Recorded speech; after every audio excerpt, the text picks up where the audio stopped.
जय श्री कृष्ण।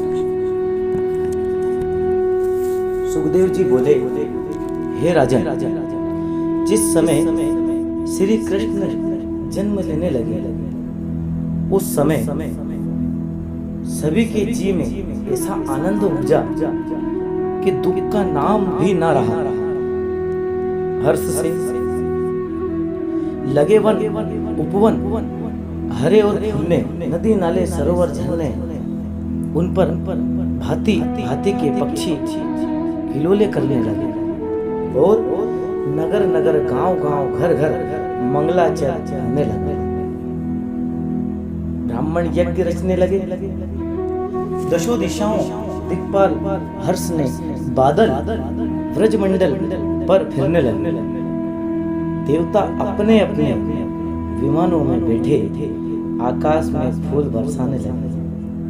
एक बार प्रेम से बोले, जय श्री कृष्ण। विद्याधर गंधर्व चारण ढोल तमाशे भेरी बजाए गुण गाने लगे। उर्वशी आदि सब अप्सराएं नाचने लगी। प्रगट लाल जी भादो अष्टमी बुधवार, रोहिणी नक्षत्र तहां जोग भय नाम भया नंद कुमार।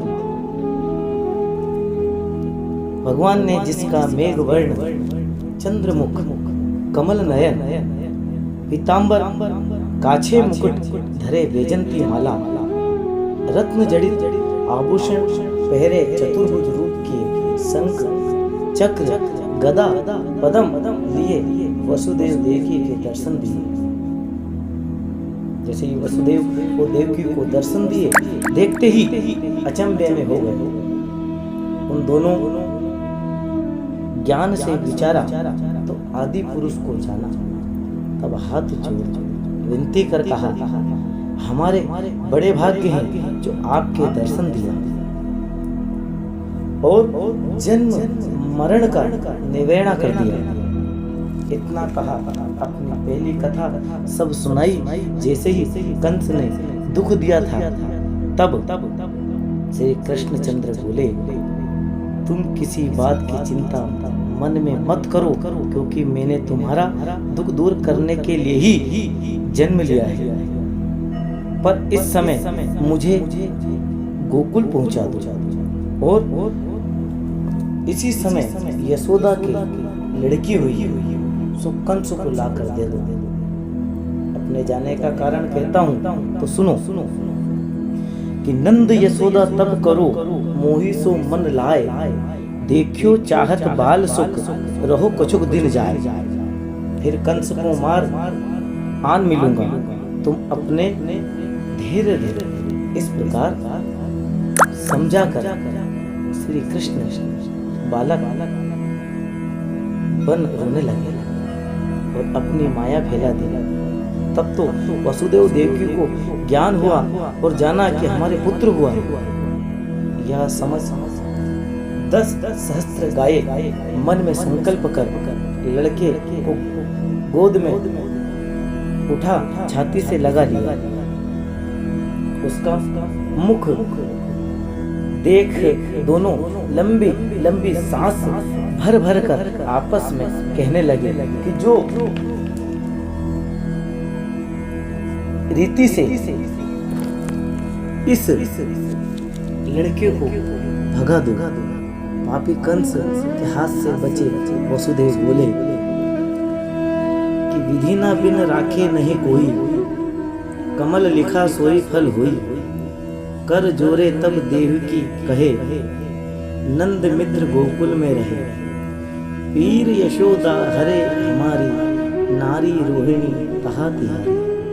इस बालक को वहां ले जाओ। सुन वसुदेव अकुला कर कहने लगे, इस कठिन बंद से कैसे छूटी जाए। इतने कही तो सब बेड़ी हथकड़ी खुल गई, चारों ओर किवाड़ खुल गए। जितने भी सैनिक थे नींदवश हो गए। तब तो वसुदेव जी ने भगवान श्री कृष्ण को सूप में रख लिया और झटपट गोकुल को गए। ऐसा विचार कर भगवान का ध्यान धर आगे जमुना जो जो बढ़ने लगी, त्यों त्यों नदी ऐसे बढ़ने लगी। जब जब नाक तक पानी आया, घबराने लगा। इनको व्याकुल जान श्री कृष्ण ने अपना पांव बढ़ाया और पुकार दिया। चरण छूते ही जमुना मैया ठहर हुई और वसुदेव पार नंदी और जा पहुंचे। वहां किवाड़ खुले पाए, घुस के देखा तो सब बेसुध पड़े। देवों ने ऐसी मोहिनी डाली कि यशोदा को लड़की होने की सुध नहीं थी। वसुदेव ने कृष्ण को यशोदा के पास सुला दिया और कन्या को ले चट अपना पंथ लिया। नदी उतर गई, फिर आए और देव की बेटी सोचती। जब कन्या लाए कि कुशल कही तो सुनते ही प्रसन्न हो, बोली हे स्वामी, वैसे कंस अब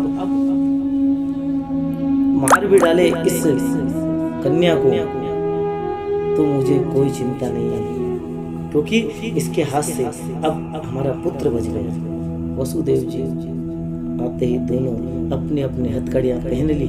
कन्या रो उठी। रोने की ध्वनि सुनकर पहरेदार जागे, अपने अपने शस्त्र लेकर सावधान होकर खड़े हो गए। दिन का शब्द सुनने लगे, हाथी चिघाड़ने लगे, सिंह दहाड़ने लगे। उसी समय अंधेरी रात के बीच में रखवाला आया, हाथ जोड़कर कंस से प्रार्थना की, महाराज तुम्हारा वेरी जन्म ले चुका है। इतना ही सुनते ही कंस मूर्छित हो गया। बालक जन्म सुनते ही कंस डरने लगा, कांपने लगा। खड़ाऊ हाथ में लेकर गिरता दौड़ता बहन के पास पहुंचा। जब उसके पास लड़की छीन ली तब देव के हाथ जोड़कर बोली, भैया यह कन्या तेरी भांजी है, इसे मत मार। मेरे 6 बालक मारे हैं, इसका दुख मुझे अति सताता है। बिन काजल कन्याओं को मार क्यों पाप बढ़ाता है। कंस बोला, जीती लड़की तुझे ना दूंगा, इसे जो ब्याहेगा सो मुझे मारेगा। इतना कंस को डर था।